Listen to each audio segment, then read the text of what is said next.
या व्हिडिओची सुरुवात कशी करू हेच कळत नाहीये, कारण हा व्हिडिओ बघून हसावं की रडावं हे तुम्हालाही कळणार नाही. कारण संगमनेर मधला भोंदूबाबा गडगे याचा आणखी एक व्हिडिओ समोर आलाय, ज्यात गडगेला लिव्हर मधलं इन्फेक्शन दिसतंय. त्याचा हा व्हिडिओ बघून अनेकांची अक्कल गुंग होईल.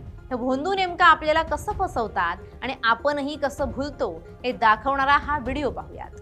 नमस्कार, मी मृणाली पिळणकर. भक्ती आणि श्रद्धेच्या नावाखाली सर्वसामान्यांच्या अज्ञानाचा आणि असहाय्यतेचा फायदा घेणाऱ्या स्वयंघोषित भोंदूबाबाचा सुळसुळाट थांबण्याचं नाव घेत नाहीये. अहमदनगर जिल्ह्यातील संगमनेर तालुक्यातील दत्तधाम येथील तथाकथित महाराज राजेंद्र गडगे याच्या अघोरी कारनाम्यांचा व्हिडिओ सोशल मीडियावर व्हायरल झाल्यानंतर संपूर्ण जिल्ह्यात खळबळ उडाली आहे. विज्ञानाला आव्हान देणारे दावे आणि भक्तांना मानसिक गुलाम बनवण्याचं त्याचं तंत्र आता पोलीस तपासात उघड होतंय. राजेंद्र गडगे याचा एक नवीन व्हिडिओ समोर आलाय, ज्यामध्ये तो अत्यंत धक्कादायक दावा करताना दिसतोय. एका भक्ताला लिव्हरचं इन्फेक्शन झाल्याचं तो दिव्य दृष्टीने ओळखतो आणि त्यानंतर सुरू होतो अंधश्रद्धेचा खेळ. मंत्रोच्चार करून आणि हाताच्या विशिष्ट हालचाली करून गडगे असा दावा करतोय की त्यानं भक्ताच्या शरीरातील ते इन्फेक्शन स्वतःकडे खेचून घेतले. दत्तप्रभूंच्या शक्तीनं हे शक्य झालंय असं सांगून तो जमलेल्या भाविकांना संमोहित करण्याचा प्रयत्न करतो. हा व्हिडिओ तुम्ही बघाच. लिव्हर मध्ये थोडं इन्फेक्शन दाखवतोय तुमच्या, आलं का लक्षात? खाल्लेलं पचनच होत नाही व्यवस्थित. नाही, असं इथं ना असं आत ओढल्यासारखं हा, होतं ते असं. लिव्हर मध्ये इन्फेक्शन आहे. डोळे बंद करा. पित्रांची स्मृती. त्रिभुवनामध्ये सर्वात श्रेष्ठ असणारे चंद्राचे धाकटे बंधू श्री दत्त प्रभू हृदयामध्ये बसलेले आहे.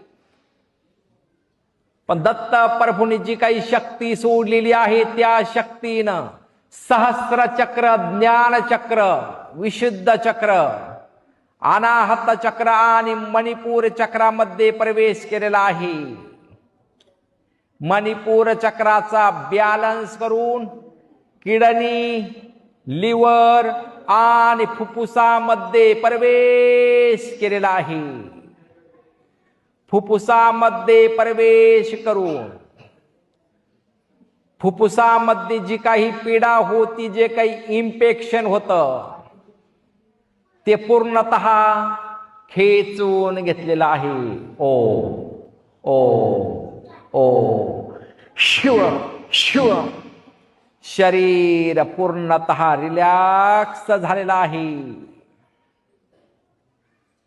श्री दत्त प्रभूंच्या शक्तीनं दोन्ही हातामध्ये, पायामध्ये जी काही पीडा होती ती पूर्णतः नष्ट केलेली आहे. श्री दत्त प्रभूंच्या शक्तीनं घरातील जे सदस्य आहेत, घरातले माणसं नजरा पुढे जरा सगळे, काही गोष्टी गुप्त आहे, सांगितल्या नाही तुम्ही मुलाच्या. श्री दत्त प्रभूंची जी शक्ती आहे त्या शक्तीनं कमाल केलेली आहे. त्या शक्तीनं घरामध्ये जे सदस्य आहेत, घरातील सदस्यांच्या मनामध्ये प्रवेश केलेला आहे.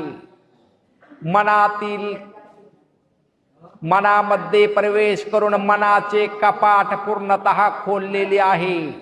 मनाचे कपाट खोलून मनामध्ये जे काही निगेटिव्ह रूपी विचारांची स्मृती होती, आत्महत्या रूपी विचारांची स्मृती होती, वाद रूपी विचारांची स्मृती होती, कामधंदा न करण्याची स्मृती होती, ती पूर्णतः शरीर रूपी यंत्राद्वारे मनामधून खेचून घेतलेली आहे.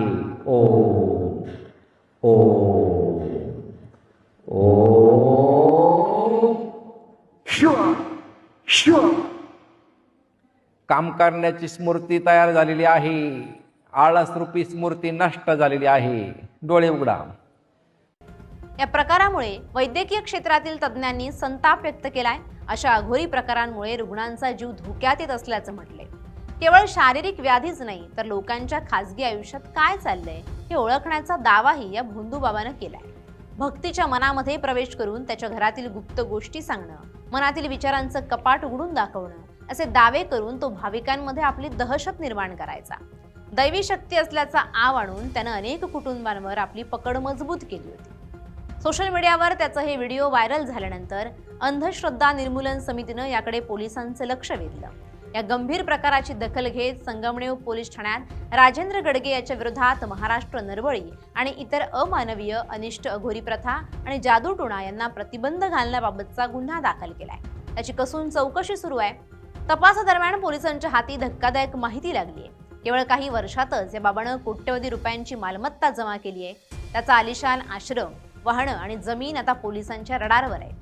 ही माया नेमकी कुठून आली आणि यामध्ये आणखी कोणाचे हितसंबंध गुंतले आहेत का याचा पोलीस शोध घेत आहेत। गडगे याची पोलीस कोठडी संपत आली आहे। तपासाची व्याप्ती वाढवण्यासाठी संगमनेर तालुका पोलीस न्यायालयाकडे पुन्हा कोठडीची मागणी करणार आहेत। अजून अनेक पीडित समोर येण्याची शक्यता वर्तवण्यात येते। गडगे यानं केवळ संगमनेरच नाही तर बाहेरील जिल्ह्यातील लोकांची सुद्धा फसवणूक केली असण्याची शक्यता आहे। या प्रकरणातील गुंतागुंत पाहता न्यायालयाच्या निर्णयाकडे सर्वांचं लक्ष लागले। पोलिसांनी आवाहन केलंय की जर कोणाची अशा प्रकारे फसवणूक झाली असेल तर त्यांनी न घाबरता पुढे येऊन तक्रार नोंदवावी। श्रद्धेच्या नावाखाली चालणारा हा गोरखधंदा मोडून काढण्यासाठी लोकांनीच आपलं डोकं ठिकाणावर ठेवून अशा बाबाकडे जाणं टाळलं पाहिजे, अन्यथा अनेक गडगे आणि खरात होतच राहते। Bureau report, LS Marathi.